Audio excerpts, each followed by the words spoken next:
श्री शिवाय नमस्तुभ्यम। स्वागत है आप सभी का आपके अपने चैनल भक्ति आपके द्वारे पर। मैं हूं आपकी दोस्त लता शर्मा।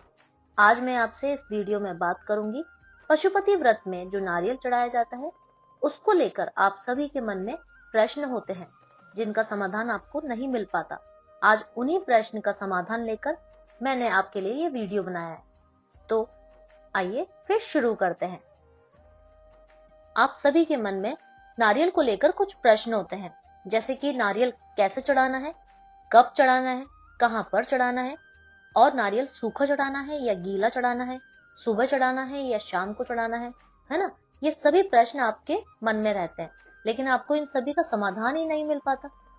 आपको इन सभी प्रश्न का समाधान इस एक वीडियो में मिलने वाला है, तो आप वीडियो पर अंत तक जरूर बने रहिए। और हाँ, अगर आपने मेरे चैनल को अभी तक सब्सक्राइब नहीं किया है तो सब्सक्राइब करना मत भूलिएगा, क्योंकि ऐसे ही जानकारी लेकर मैं आपके लिए हमेशा आती रहूंगी। नारियल यानी कि श्रीफल। नारियल एक ऐसी चीज होती है जिसके बिना सभी पूजा अर्चनाएं अधूरी मानी जाती हैं।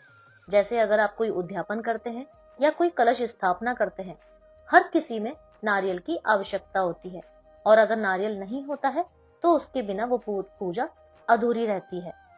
तो अब प्रश्न आता है कि नारियल हमें रोज चढ़ाना है, हर सोमवार को चढ़ाना है, या केवल उद्यापन वाले दिन चढ़ाना है। तो देखिए, नारियल हमें हर सोमवार नहीं चढ़ाना होता है। हमें केवल जब हम उद्यापन करते हैं उस दिन हमें नारियल चढ़ाना होता है। ठीक है। अब प्रश्न आता है कि हमें कौन सा नारियल चढ़ाना चाहिए। तो देखिए, आपको जटा वाला नारियल चढ़ाना है, पानी वाला जो नारियल होता है वो चढ़ाना है। सूखा गोला जो होता है वो नहीं चढ़ाना। ठीक है।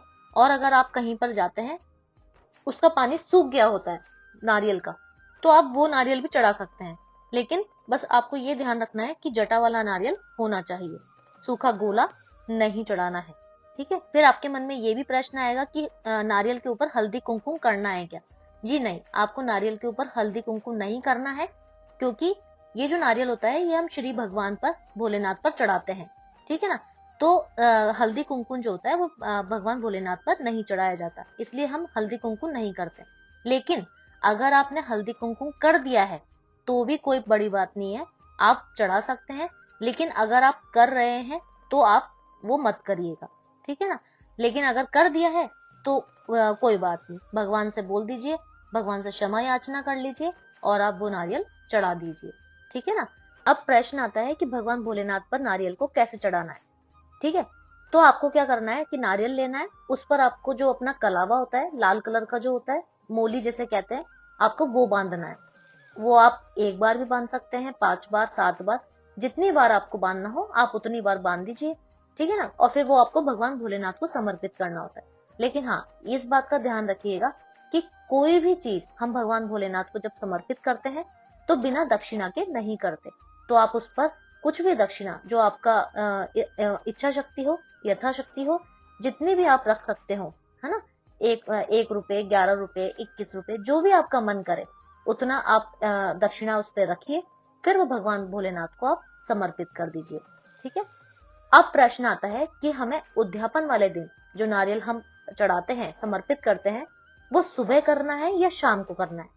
तो देखिए, आप जब उद्यापन करते हैं, वो अगर आप जिस दिन उद्यापन करते हैं, या तो आप 5वें सोमवार को उद्यापन करेंगे या 6ठे सोमवार को उद्यापन करेंगे, क्योंकि आपका जो रजस्वला धर्म होता है वो भी आ जाता है बीच में, तो आप उसके हिसाब से आपको करना होता है। तो आप जब भी उद्यापन करने जाते हैं, तो हम उद्यापन जब भी करते हैं तो हमारी पूजा की समाप्ति होती है। जब हम उद्यापन करते हैं तो हमारी जो पूजा की समाप्ति होती है वो शाम के समय होती है। इसलिए आप चाहे 5वें सोमवार को उद्यापन करने जाएं या 6ठे सोमवार को उद्यापन करने जाएं, आपको जो श्रीफल है, जो नारियल है, आपको शाम की पूजा में ही समर्पित करना होता है। अब अगला प्रश्न आता है कि नारियल हमें कहां पर रखना है। क्या शिवलिंग के ऊपर ही रख देना है या अलग रखना है। तो देखिए, हमें जब भी हम कोई भी फल लेते हैं, कोई प्रसाद लेते हैं, नारियल लेते हैं, तो हमें वो शिवलिंग के ऊपर नहीं रखना चाहिए।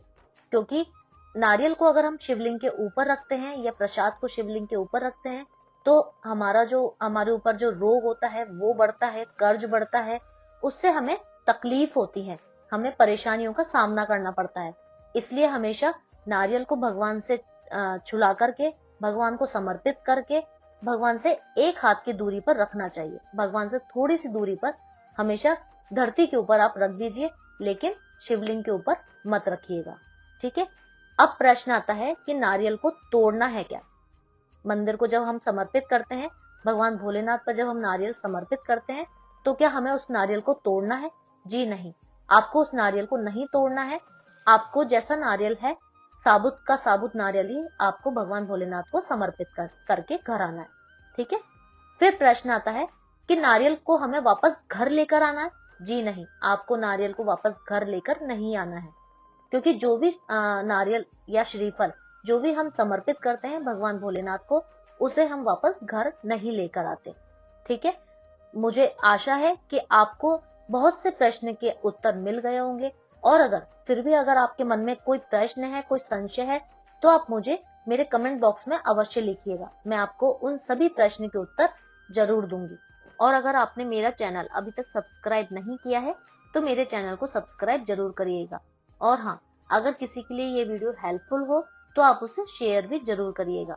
शंभु शरणे पड़ी, मांगू घड़ी रे घड़ी, दुख काटो, दया करीने दर्शन आपो, दया करीने दर्शन आपो।